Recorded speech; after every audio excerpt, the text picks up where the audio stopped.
On behalf of the Organization of Islamic Cooperation, to extend our appreciation and gratitude to the Kingdom of Saudi Arabia for its initiative, this excellent initiative to convene this conference on the humanitarian situation in Afghanistan. Allow me also to express also our appreciation to the government and people of Pakistan for offering to host this meeting and for all the excellent arrangements that the government of Pakistan has so far made to make this meeting a successful one. This meeting has many purposes to achieve. At the top of which comes the how the OIC could have a leading role in the situation in Afghanistan, and how the OIC could develop a comprehensive strategy to deliver humanitarian assistance in Afghanistan.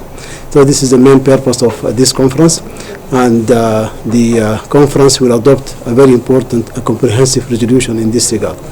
The OIC has been active in the past in the situation in Afghanistan. It adopted many resolutions at the level of the Council of Foreign Ministers, at the level of the Summit, and now this time the OIC will come up with a comprehensive strategy on the humanitarian situation in Afghanistan, as well also another strategy, another mechanism for humanitarian delivery. I think the arrangements so far made, the interest by member states, the high-level attendance of foreign ministers to attend this extraordinary Council of Foreign Ministers, it's a clear testimony that OIC is very serious, is very committed to support the people of Afghanistan in this critical time of the country.